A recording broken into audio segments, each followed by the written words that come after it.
Good morning. For our devotional talks this week, I'd like to turn to Galatians 5, verses 23 through 25, and talk about the fruits of the Spirit.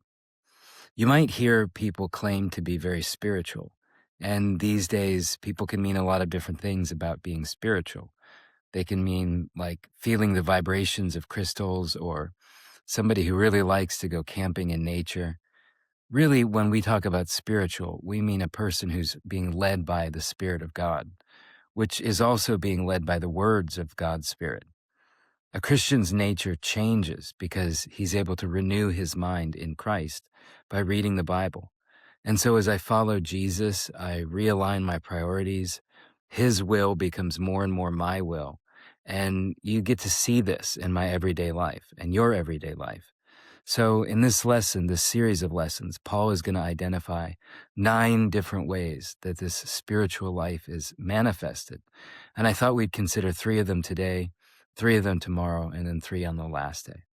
So here's the passage, Galatians 5, 23 through 25.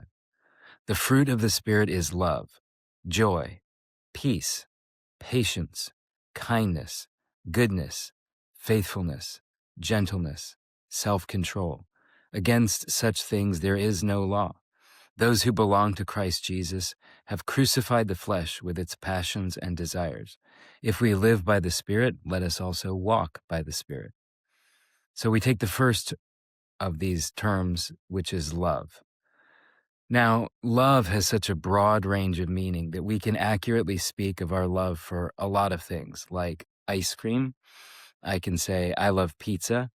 I can say, I love my dog or my cat, or I love my children, or I love my spouse, or I love God. And I can mean something very different in each of those cases, even though I use the same word love. And so what we really need to do is define the kind of love that Paul's talking about here. Maybe the best place to see it is to notice what Jesus says in John chapter 15 and verse 13, where he says, "This is my commandment, that you love one another just as I have loved you. Greater love has no one than this, than one lay down his life for his friends." So the kind of love that Jesus showed was not the sort of love that was only expressed toward the people he liked, or the sort of people that he found to be lovely or worth spending time with, but the kind of people that he met each and every day, acquaintances, strangers, and in some cases, even enemies. So this is obviously much higher than one's love of pizza or ice cream. It is a love characterized by action rather than emotion. It is a love that is willing to sacrifice, to always do what is best for the other person, and even at great cost to oneself, even to love one's enemies. So I hope that you can see how different this is from mere infatuation. The kind of love that is demanded of followers of Jesus is the kind of love that is involved in unconditional service or goodwill. It has nothing to do with how much you like the object of love. It has nothing to do with the impulse from emotion or feelings. In fact, sometimes it's the opposite of what you feel like you want to do. But that is true love, to always show the best to other people. So a Christian needs to love even when he doesn't like. Hopefully you get to like most people too, but love needs to be there regardless. That is the kind of love that Jesus expects of us in this passage. The second word that we see here in Galatians chapter 5 is the word joy. And again, kind of like our discussion of love, somebody might say, well, joy is just an emotion. It's something I experience all the time. What's particularly Christian about it? When I won my soccer game last week, I was elated. I was full of all kinds of joy. Or when I opened my lunchbox today, I noticed that Mom put a Snicker bar in there, and I was truly excited. So I feel joy all the time. Why is this one of the fruit of the Spirit? Well, again, when we think of joy, we might think first of having all of our wishes fulfilled, but that is not what joy is in this passage. Sure, anybody can enjoy happy feelings, but joy is not defined as comfort or mere happiness.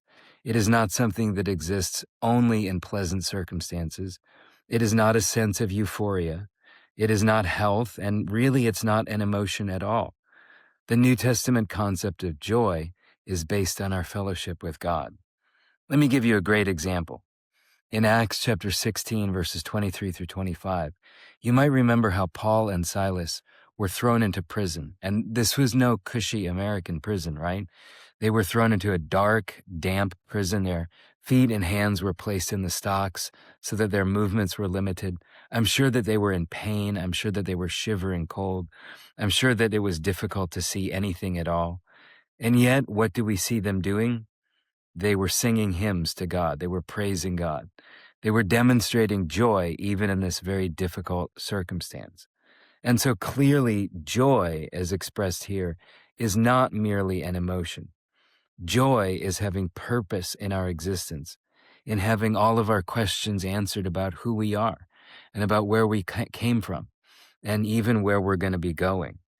Joy is something that we can have and express while suffering from the flu, when visiting a loved one in the hospital, when we're on the side of the road, safely, hopefully, waiting for our car to be towed. Joy, you see, is not the absence of suffering. It is the presence of God. So you can experience joy in hardship, in the midst of a difficult season of life or a difficult job. You can still have and display joy because it has nothing to do with outside circumstances and everything to do with our relationship with God. And joy is very impressive to people who are looking for God. And then finally for this morning, let's talk about the third word, which is the word peace. Peace is something everybody wants, right? Have your mom or dad ever shouted, "Can I just get a little peace and quiet around here?" And you too might want an opportunity to just take the headphones out, to not listen to the news, to not hear your older or younger brothers making a ruckus, to just be at rest. But the fact is that that's not what the world is going to provide for us. Poverty will continue, noise will continue, neighborhoods will never be free of sirens and shouting and gunshots. There can be no peace on earth, at least not yet, because sin is always going to be present to mess that up. So as long as there is sin, there's going to be a lack of peace. God says in Isaiah 57, verse 20, that the wicked are like the tossing sea, which cannot be quiet, and its waters toss up refuse and mud. There is no peace, says my God, for the wicked.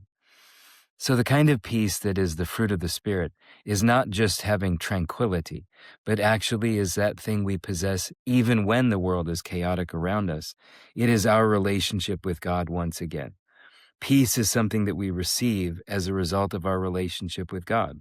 And that is why Jesus is sometimes even called the Prince of Peace. So take seriously Paul's admonition in Philippians 4, to be anxious for nothing, but in everything by prayer and supplication with thanksgiving.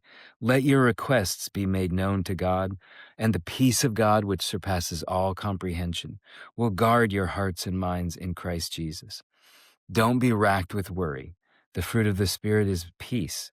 And God gave us Jesus, who is looking out for our good. He is the greatest gift that God could ever supply. Let's pray. Our dear God, we thank you so much as we've begun this week meditating on the fruit of the Spirit. We're so thankful for you showing in the person of your Son the love and the joy and the peace that you would have us to share. Father, help us to demonstrate those things in our lives this week. And in Jesus' name we pray, and amen.